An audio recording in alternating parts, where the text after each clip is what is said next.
बिस्मिल्लाहिर्रहमानिर्रहीम।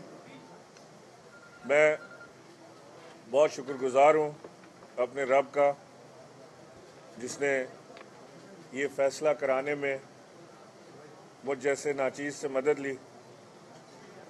मैं शुक्रगुज़ार हूँ वज़ीर आज़म का जिन्होंने मुझ पे भरोसा किया, और मैं शुक्रगुज़ार हूँ अपनी ट्रांसपोर्ट की तमाम यूनियंस का। आज पहली दफ़ा नहीं, ये आज से 6 महीने पहले भी मुझ पे भरोसा करके इन्होंने इसी तरह के मामले को बड़े तरीके से सुलझाया था। जब ये मामला ट्रांसपोर्ट का मेरे पास पहुंचा तो ये एक इंतहाई पेचीदा और उलझा हुआ मामला लग रहा था, लेकिन मेरे तमाम साथियों दोस्तों ने, ट्रांसपोर्टर्स ने जो यहाँ पर आज मौजूद हैं, और MPAs ने इंतहाई जिद्दोजहद और मदद के साथ इन्होंने कोशिश ये की कि ना हुकूमत पाकिस्तान का नुकसान हो और ना ही ट्रांसपोर्टर्स का नुकसान हो, क्योंकि वज़ीर आज़म का ये मानना है कि मुल्क की सनत का और ट्रेड का पहिया ट्रांसपोर्ट के पहिए के साथ जुड़ा हुआ है। ये पहिया रुकेगा तो सारे पहिए रुकेंगे, वो पहिए रुकेंगे तो ये पहिया रुक जाएगा। लिहाजा हमने पहिया चलाना है, रोकना नहीं। तो उसी तरह से दोनों तरफ से फरीकैन ने रास्ता निकालने की कोशिश की कि दोनों पहिए चलें। ऐसा ना हो कि एक पहिया चले और दूसरा ना चल पाए, तो ये मामला ज़्यादा दूर नहीं जा पाएगा। मैंने इंडस्ट्रियलिस्ट भाइयों से भी मुशावरत की। मैंने ट्रांसपोर्टर्स के साथ कई सेशन इसमें लगाए।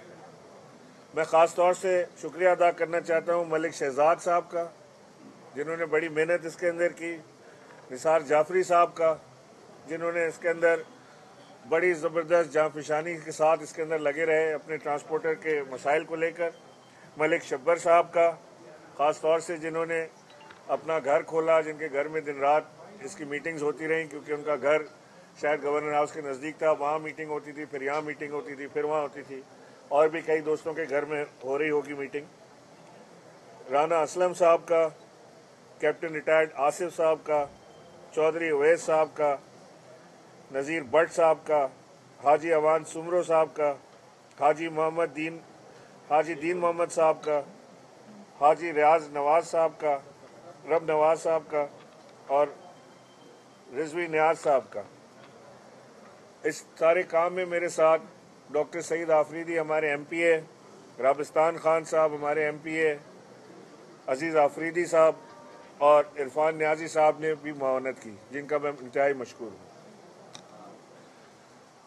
2-4 मोटे मोटे पॉइंट्स मैं आपको बता देता हूँ जिसके ऊपर जो असल रुकावट का सबब थे। नंबर 1, एक्सेल लोड को इम्प्लीमेंट करने का मामला था।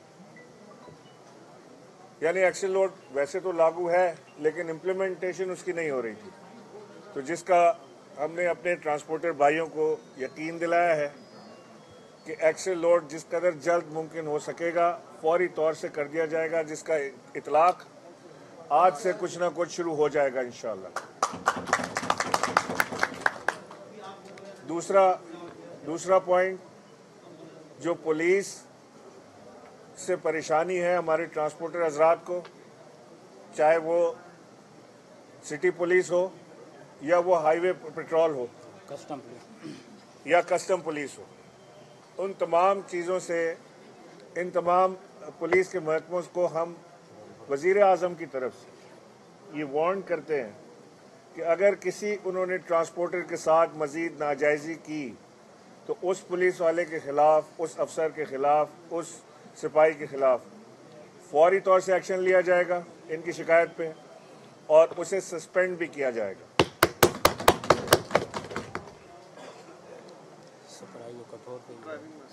ड्राइविंग लाइसेंस का मामला है, उसके 2 इश्यूज़ थे ड्राइविंग लाइसेंस के। एक तो ये कि वो सिर्फ बड़े शहरों से इशू होते हैं और जो दूसरे जगह हैं वहाँ पे इशू नहीं होते, तो उसके लिए हमने बात की है मुतल्लिका इदारे से कि वो मज़ीद ड्राइविंग लाइसेंस सेंटर खोलें, जो कि ज़ाहिर है मैंने 1 माह से 3 माह का बात इसलिए की थी कि ड्राइविंग लाइसेंस का मोटरवे पे कल तो सेंटर नहीं खुल सकेगा, उसमें ज़ाहिर है महीना, 2 महीना, 3 महीने कुछ ना कुछ लगेंगे, तो कोशिश है कि 3 महीने के अंदर अंदर ये सारे मुतालबात पूरे हो जाएं। तो ड्राइविंग लाइसेंस का उनसे कहा है कि वो उसके सेंटर्स खोलें। और दूसरा एक इशू आ रहा है कि ड्राइविंग लाइसेंस जो यहाँ से इशू होते हैं वो रीडेबल नहीं होते हैं हाईवे के ऊपर जब वो सिंध से बाहर निकलते हैं, तो उसकी कंपैटिबिलिटी को चेक करने के लिए भी फौरी तौर से एक्शन लिया जाएगा। दूसरी चीज़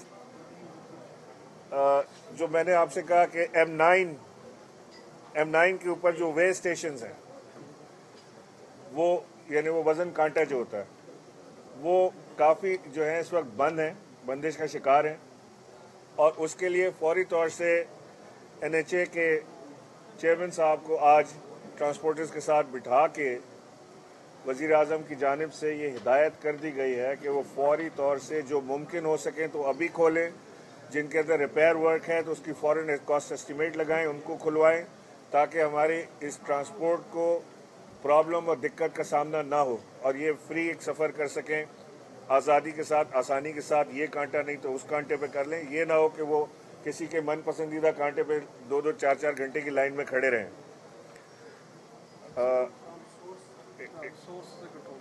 जो लोड का मामला है ये इसकी कंट्रोल को एट सोर्स यकीनी बनाने की भरपूर कोशिश की जाएगी, जिसमें मैंने ट्रांसपोर्टर हजरात से भी दरख्वास्त की है कि वो भी इसमें मावनत करें, यानी कि वो जो लोड लेने इंडस्ट्री में जाते हैं तो वहाँ पे वो जो अलाउड लोड है उसी के ऊपर जाएं, मज़ीद लोड ना उठाएं। हमारी भी भरपूर कोशिश रहेगी, मैं इंडस्ट्रियलिस्ट से भी बात करूँगा कि वो भी इसमें मावनत करें, वो एक हद जो लोड मुकर्रर की गई है उससे ऊपर लोड डालने की कोशिश ना करें ट्रांसपोर्टर के साथ। आप लोगों ने जिस तरह का इत्तेहाद अभी दिखाया है, यही इत्तेहाद आपको दोबारा दिखाना पड़ेगा लोड की ज़्यादती ना करने के ऊपर। इंडस्ट्रियल स्टेटस यानी इंडस्ट्री का दर्जा हासिल नहीं है ट्रांसपोर्ट को, जिसके लिए मिनिस्टर इंडस्ट्रीज से बात हुई है। कुछ डॉक्यूमेंटेशन है बाकी जो ट्रांसपोर्ट हजरात के साथ मिलके हुकूमत ने इस मिनिस्ट्री ने मुकम्मल करनी है, उसे जल्द से जल्द मुकम्मल कर लिया जाएगा। और मिनिस्टर इंडस्ट्रीज़ ने यकीन दिलाया है कि जैसे ही ये आपकी कागजी कार्रवाई आप मुकम्मल कर लेते हैं हमारे साथ मिलके, हम फौरी तौर से इसको इंडस्ट्री का दर्जा देने के लिए तैयार हैं, जिसके बाद आपकी बैंकिंग के मसाइल और दीगर मसाइल फौरी तौर से हल हो पाएंगे।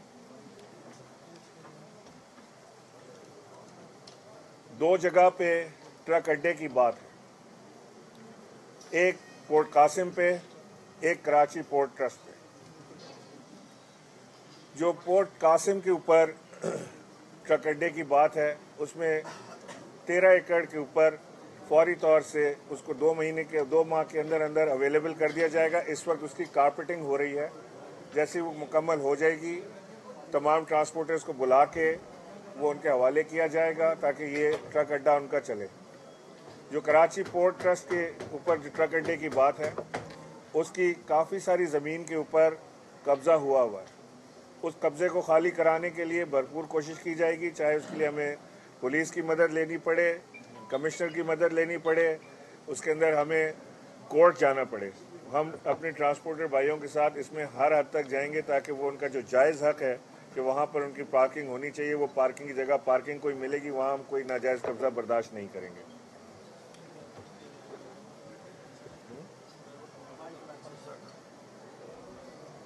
ड्राइवर्स का जो काठौर पे इंसिडेंट हुआ, हादसा हुआ या कत्ल हुआ, मैं समझता हूँ कि उसके मुजरिमों को फिलफौर गिरफ्तार किया जाए। मैं FWO से ये गुजारिश करता हूँ कि फौरी तौर से जो लोग शहीद हुए थे उनके वर्सा को कंपनसेट किया जाए, उनको वो पैसे दिए जाएं जो उनका हक़ है। हालांकि मैं इस बात को हमेशा से मानता हूं कि किसी की मौत का कोई हर्जाना नहीं हो सकता, जिसके घर से जनाजा उठता है उसे मालूम होता है कि वो उसके घर में क्या खैर नाजिल हुआ है। फिर भी जो फैमिलीज़ पीछे हैं, मुतासरा ख़ानदान है, उनके लिए जो अनाउंसमेंट हुई थी वो फौरी तौर से उनको अदा होनी चाहिए बिला ताख़ीर। और ये मैं ख़ुद वज़ीर आज़म से भी दरख्वास्त करूँगा कि उसको वो अपने ऑफिस को हरकत में लाते हुए इसको फौरी तौर से एग्जीक्यूट कराएं। वज़ीर आज़म इस वक्त एक इंतहाई मुश्किल हालात में घिरे हुए पाकिस्तान को बेहतर पाकिस्तान बनाने की कोशिश में लगे हैं। इसमें इंटरनेशनल रुकावटें भी हैं, इसमें बैनुल अक़वामी साजिशें भी हैं और इसमें अंदरूनी मामलात भी हैं। मैं अपने ट्रांसपोर्टर हजरात से ये दरख्वास्त करूँगा कि जब इस वक्त जब पूरी दुनिया ये बात मान रही है, चाहे वो ब्लूमबर्ग हो, वो मूडीज़ इंटरनेशनल हो, वो वर्ल्ड बैंक हो या IMF, वो इस बात को तस्लीम कर रहे हैं कि पिछले 1.5 साल में पाकिस्तान का माशी ग्राफ जो है वो ऊपर गया है और दुनिया पाकिस्तान की तरफ देख रही है। पाकिस्तान में टूरिज़्म बढ़ रहा है। दुनिया का नंबर 1 मुल्क पाकिस्तान आया है टूरिज़्म में, जो आपकी इंडस्ट्री से ताल्लुक़ रखता है। टूरिज़्म आएगा, आपका भी बिजनेस आएगा। इसमें मुआवनत करें, इसमें हुकूमत पाकिस्तान का, इमरान खान का भरपूर साथ दीजिए। मैं इमरान खान की तरफ से आपसे ये अपील कर रहा हूँ कि वो जो ये नया पाकिस्तान बनाने की कोशिश कर रहे हैं, इसमें मुश्किलात ज़रूर आई हम सबको, लेकिन ये वक्ती मुश्किलात हैं। इंशाअल्लाह एक दफ़ा जब हम ट्रैक पे चढ़ जाएंगे तो उसके बाद ये मुश्किलात रहेंगी नहीं। हम इस मामलात पे बात नहीं करेंगे बैठ के कि किराया कितना होना चाहिए, कितना नहीं, क्योंकि जहाँ माशी तरक्की होती है वहाँ पे ये बातें छोटी रह जाती हैं। तो इंशाअल्लाह आपसे मैं ये बात यहाँ पे इमरान खान की तरफ से रख के जा रहा हूँ कि इमरान खान की नज़रें आपके ऊपर लगी हैं कि आप नया पाकिस्तान बनाने में, मुल्क की माशी तरक्की में अपने वज़ीर आज़म इमरान खान का भरपूर साथ देंगे। बहुत मेहरबानी। ये मिनिस्टर ऑफ कम्युनिकेशन मुराद सईद, वज़ीर आज़म इमरान खान और तमाम रेलेवेंट मिनिस्टर से, जिसमें अली जैदी, जिसमें रज़ाक दाऊद साहब मिनिस्टर इंडस्ट्रीज़, सब इसके अंदर शामिल हैं। पूरी यानी हुकूमत की तरफ से मैं आपसे मुखातिब हूँ। फाइनेंस मिनिस्टर हों, इसके अंदर प्लानिंग मिनिस्टर हों, सब इसके अंदर, क्योंकि जब मैंने इमरान खान और उनकी हुकूमत का नाम ले लिया तो सब इसमें शामिल है। मैं एज गवर्नर सिंध आपसे बात नहीं कर रहा क्योंकि मेरे तो इससे आगे जुरिस्डिक्शन नहीं है। कि मैं पूरे पाकिस्तान की, आपको मैंने नाम लेके बताया जिन लोगों के साथ कॉन्फिडेंशियल मैं आपसे ये बात कर रहा हूँ। दूसरी चीज़ ये कि जो आपने बात बड़ी अच्छी सवाल किया कि जो पुलिस वाले मामलात हैं वो मैंने पहले आपसे अर्ज़ किया कि ज़ाती नहीं होने देंगे। मैंने अपने ट्रांसपोर्टर हजरात से भी ये दरख्वास्त की है कि वो भी ख्याल करें कि उनके ट्रक की फ़िटनेस बिल्कुल बेहतरीन होनी चाहिए ताकि किसी इंसानी ज़िंदगी को ख़तरे में ना डाला जाए। उनके कागजात मुकम्मल होने चाहिए, उनके लाइसेंस वैलिड होने चाहिए, ट्रक की लाइट्स, बत्तियाँ, आगे पीछे वार्निंग साइंस सब बिल्कुल अगर परफेक्ट होंगे तो हम आपको एक गारंटी देते हैं कि आपको तंग करने के लिए हम पुलिस को छोड़ेंगे नहीं पीछे। और अगर आपके पास कोई कमी बेशी हो तो फिर आप भी ये गारंटी दें कि आप भी ताउन करेंगे पुलिस के साथ और हुकूमत के साथ, क्योंकि ये सिर्फ आपके ट्रक के नुकसान का, माली नुकसान का मामला नहीं है, ये किसी की जान का मामला होता है कि अगर कोई खुदा न खास्ता ब्रेक्स में कमी बेशी हो, टायरों में कमी बेशी हो, फिटनेस के प्रॉब्लम हो तो सामने वाले की जान को भी खतरा होता है। तो लिहाजा उसे कैटर करना है।